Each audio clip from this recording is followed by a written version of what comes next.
certain, but what is certain is your term will end, right? What scares you about the world right now after your term ends? What is going to be the most worryful thought for you? And what about the world gives you a lot of optimism after that your term ends? Look, what provides me a lot of optimism is the fact that more and more people are well educated.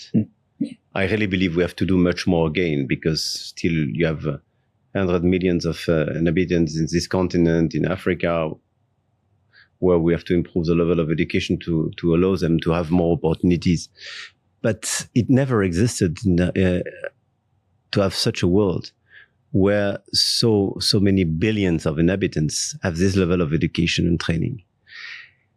And for me, this is a source of optimism, because it means that you have a lot of young people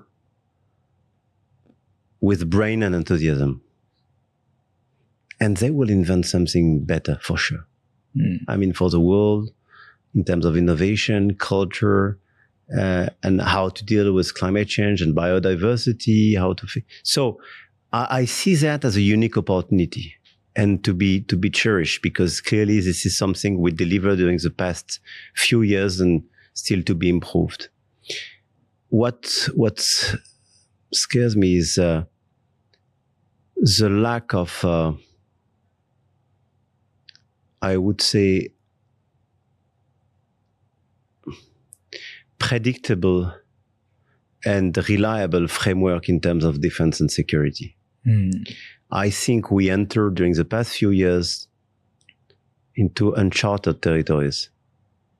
And the fact that Russia decided to launch this crazy war in Ukraine, having a permanent member of the Security Council of the UN with nuclear deterrence deciding to launch a war which is a 19th century war, meaning revising the border and trying to be in a sort of neo-colonial approach, is totally crazy, but triggered a series of reactions everywhere.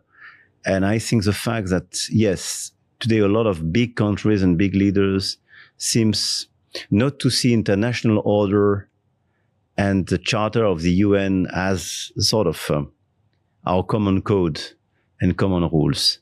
And second, this race for more defense equipments, arms and ammunitions is something very worrying. And I think part of the work I have to deliver in the 15 months to come is obviously to make France credible in this race. But on the other side as well, to start engaging with a lot